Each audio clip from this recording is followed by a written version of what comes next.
जय श्री राम सभी को। आज की ऑनलाइन कक्षा में आप सभी का हार्दिक स्वागत है। आज की कक्षा में हम संधि प्रकरण अपने जो विसर्ग संधि चल रही थी उसको आगे बढ़ाते हैं और विसर्ग संधि का अगला भेद हम पढ़ते हैं उत्व विसर्ग संधि।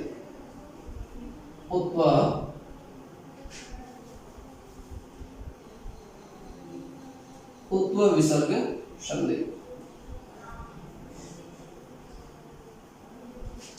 उत्व का मतलब होता है उ, बनना, यानी जिस संधि के अंदर सत्व में हमने स बनाया तो उत्व में हम क्या बनाएंगे, उ बनाएंगे। ठीक है, ये उ ही आगे गुण होकर के ओ बन जाता है।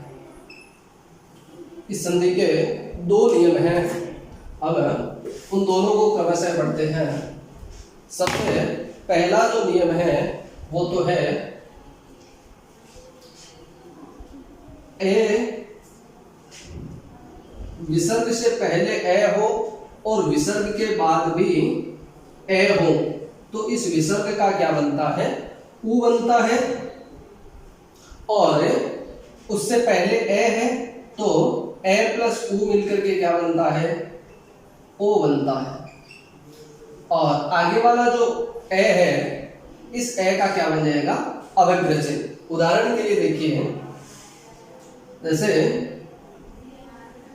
शहदन अपि, शहदन अपि, इधर विसर्ग से पहले क्या है, ए, और उधर विसर्ग के बाद भी क्या है, ए। विसर्ग से पहले ए है क्योंकि से आधा से धन ए मिलकर के इसके बाद ए के बाद ही विसर्ग है, क्योंकि स्वर के बाद ही विसर्ग होता है।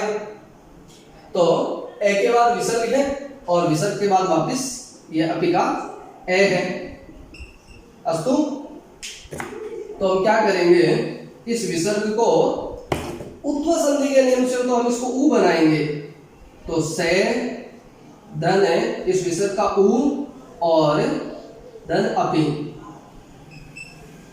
ठीक है, अब ये इधर से का जो ए है और उत्व का जो उ है वो दोनों मिलकर के क्या बन जाएंगे, ओ।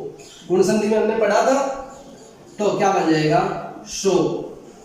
क्या बन जाएगा, सो। आगे वाला जो ए है इसको हमें अवग्र चिन्ह बना देंगे तो क्या बन जाएगा, अपि। अस्तु, ये से विसर्ग का उ बनाया और ए और उ मिलकर के ओ और अवग्र चिन्ह बना करके रूप क्या बना, शो अपि। इस नियम को लिखते हैं पहले। सबसे पहले इसका जो संस्कृत का जो नियम है वो तो है रोप्लुतात् अप्लुते, यानी विसर्ग से पहले ए हो तथा विसर्ग के बाद भी ए हो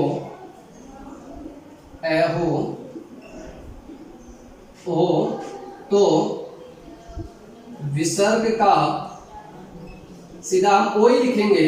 गुण होकर के वो बनता है, कैसे बनता है ये आपको मैंने बता दिया, लेकिन लिखेंगे सीधा ओ ही लिखेंगे इसको। तो विसर्ग का ओ बन जाता है,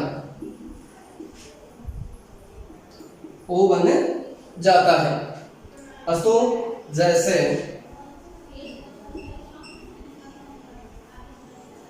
राम धन एवदत्,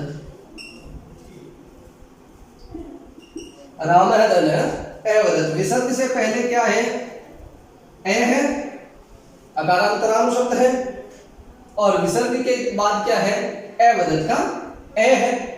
तो विसर्ग का क्या बना देंगे, ओ बना देंगे। ओ कैसे बनता है वो बता दिया आपको। उत्व संधि का नाम उत्व है, इसका मतलब बनेगा तो उ ही। लेकिन राम का ए और ऊ मिलकर के ओ हो जाएगा, इसलिए हमने सीधा लिखा है कि विसर्ग का ओ बन जाता है। तो विसर्ग का ओ बना दिया रामो, और उसके बाद में जो ये ए है उसका हम क्या बना देंगे, अवग्र चिन्ह ए वदत। अस्तु राम ए वदत, जैसे बालः धन अपि,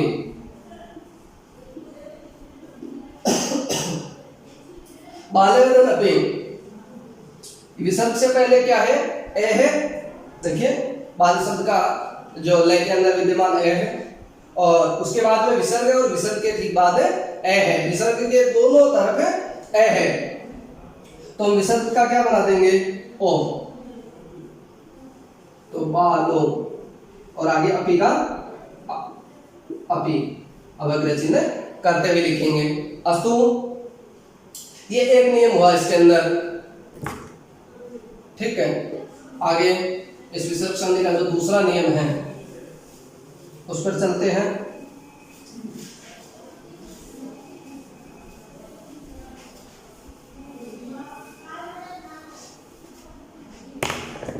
दूसरा नियम है संस्कृत में, जो इसका नियम है वो तो है हसी च, हसी च, ठीक है।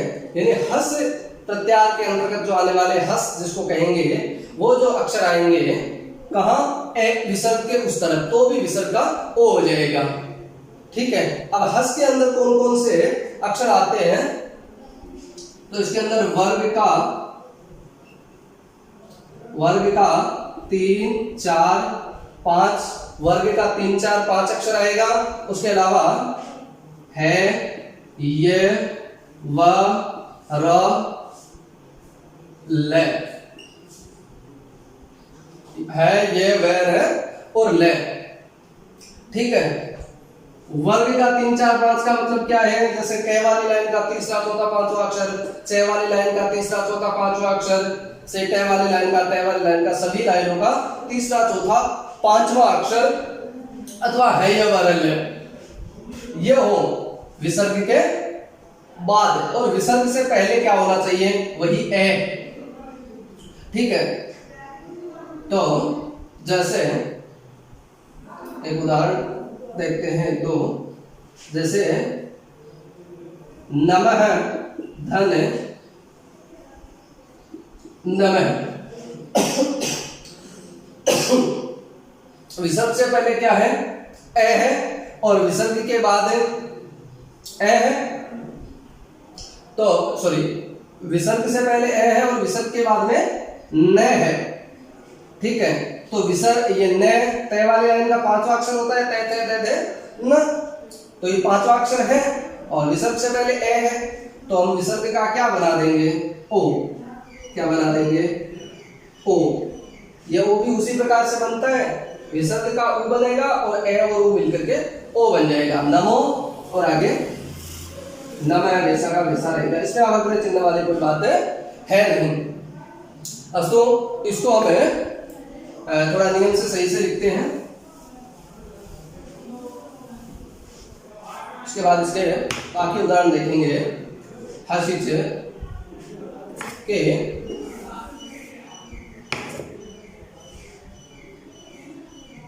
विसर्ग से पहले ए हो तथा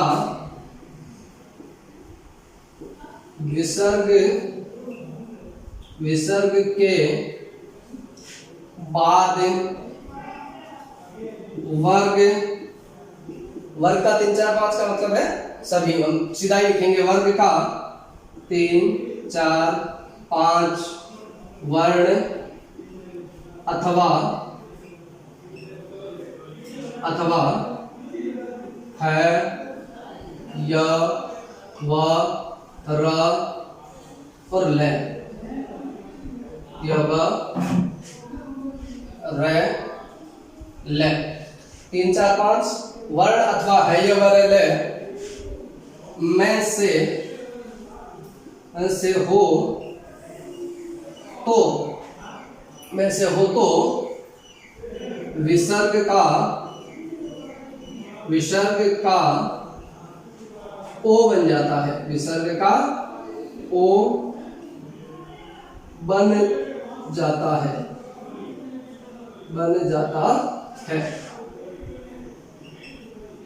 बात समझ में आ रही होगी आपके, विसर्ग का ओ बन जाता है, यानी विसर्ग से पहले तो क्या होना चाहिए, ए ही होना चाहिए, और विसर्ग के बाद में इन अक्षरों में से कोई होना चाहिए। जैसे उदाहरण के लिए,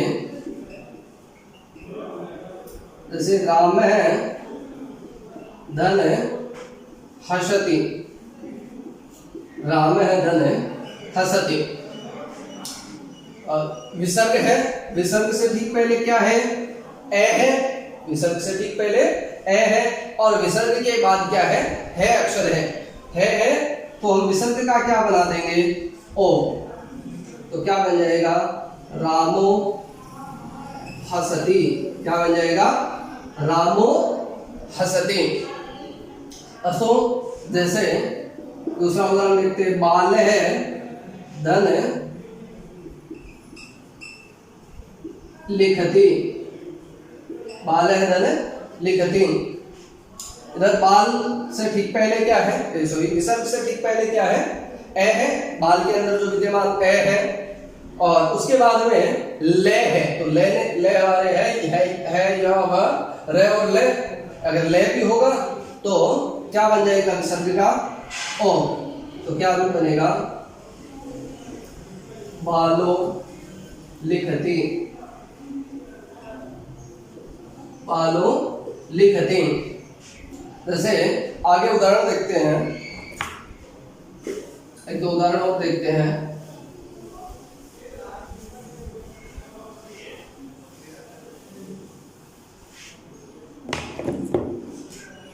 जैसे यश है धन दा, यश है धन दा, यहां विसर्ग है, विसर्ग से पहले ए है, यश का ए है, से के अंदर विद्यमान जो ए है वो विसर्ग से ठीक पहले, और विसर्ग के बाद में द है, तो ता थ द तीसरा अक्षर है, और हमने लिखा था तीसरा, चौथा और पांचवा अक्षर आगे कोई होना चाहिए, या है हमारे उनमें से होना चाहिए, तो यहाँ तीसरा अक्षर है, तो हम क्या बना देंगे विसर्ग का ओ, तो क्या रूप बन जाएगा, यशोदा, क्या बन जाएगा, यशोदा। ऐसे ही मन है धन हर है, मन है धन हर है, यहां विसर्ग से ठीक पहले क्या है, ए है, और विसर्ग के ठीक पहले ए है और विसर्ग के बाद में है, तो है उसके अंदर काउंट होता है, हमने जो नियम लिखा था उसमें, तो विसर्ग का क्या बना देंगे, ओ बना देंगे, तो क्या बन जाएगा, मनोहर है, क्या बन जाएगा, मनोहर है। ऐसे ही जैसे और देख लीजिए, नमः धन नमः, नमः धन नमः, इधर क्या है, विसर्ग से ठीक पहले ए है, और विसर्ग के उस तरफ क्या है, न, तो न पांचवा अक्षर है, ते थे दे न, तो हम विसर्ग का क्या बना देंगे, ओ, क्या बन जाएगा, नमो नमः। ठीक है, ऐसे ही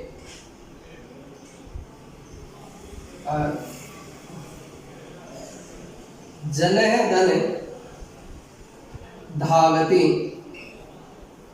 जन है धन धावती, या जन है धन धावती, ये विसर्ग से ठीक पहले क्या है, ए है जन के अंदर, और इधर धावती ता थ द ध चौथा अक्षर है, तो हम क्या बना देंगे विसर्ग का ओ,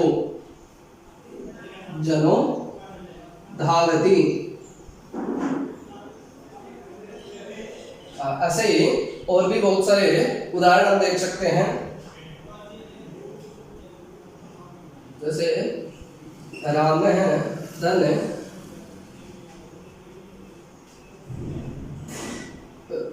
लिखती, क्या हो जाएगा, इधर विसर्ग से पहले ए है, और विसर्ग के उस तरफ क्या है, ले है, तो विसर्ग का क्या बना देंगे, ओ बना देंगे, क्या हो जाएगा, रामो लिखति। ऐसे हम किसी भी उदाहरणों का अभ्यास करके जिसमें ओ बनता है, ठीक है, दो अक्षरों के बीच में ओ बनता है और विसर्ग का ओ बनता है वो, और विसर्ग का ओ बनता कैसे वो हमने ये जाना कि एक बार वापस बता देता हूँ। यहाँ विसर्ग जो है उसका तो ऊ ही बनेगा, वो तो विसर्ग संधि का ऊ ही होता है मतलब, ठीक है। लेकिन पहले जो ए है इसके कारण ये जैसे है, इसको एक बार अलग करके मैं आपको बताता हूँ। यह श अलग है, उसके बाद में ए है और उसके बाद में विसर्ग है और उसके बाद में दा है, ठीक है। तो हमें इस विसर्ग से पहले ए दिख रहा है और विसर्ग के बाद में दे दिख रहा है तीसरा अक्षर। तो हम इस विसर्ग से पहले ए है, इसके विसर्ग का क्या बना देंगे, ऊ बना देंगे। तो क्या बन जाएगा, य श ए ऊ और दा। अब ये ए और ये ऊ मिलकर के क्या बन जाएगा, गुण संधि का नियम पढ़ा है आपने, उसमें क्या बन जाएगा, ए प्लस ऊ मिलकर के क्या बन जाएगा, ओ। तो यस धन ओ धन दा, और से के अंदर ओ मिला देंगे तो क्या बन जाएगा, यशो दा, आगे मिला देंगे। इसी प्रकार से सभी उदाहरणों में समझना चाहिए, क्योंकि कंफ्यूजन क्या हो जाता है कि संधि का नाम तो उत्व है, ओ कैसे बनता है, ठीक है। ये बात स्पष्ट होनी चाहिए। तो आपको उत्व विसर्ग संधि के दोनों नियम अच्छी प्रकार से समझ में आए होंगे। एक तो है विसर्ग से पहले ए और विसर्ग के बाद में भी ए, ये है एक नियम तो। और दूसरा नियम है विसर्ग से पहले ए और विसर्ग के बाद में वर्ण का 3, 4, 5 वर्ण अथवा य, र, ल, व और है, ठीक है। इन अक्षरों में से हो तो यहाँ विसर्ग का क्या बनता है, ओ बनता है, और यहाँ विसर्ग का ओ तो बनता ही है, ओ के साथ साथ है या आगे वाले ए का आवर्त चिन्ह भी हमें करना होता है। अस्तु आपको उप विसर्ग संधि अच्छी प्रकार से समझ में आई होगी, इसका अच्छे से अभ्यास करना है। इसी के साथ अगली कक्षा में विसर्ग संधि के आगे के भेद रुत्व लोप आदि लेकर के हम आगे की कक्षा में पढ़ेंगे। तब तक हरिओम।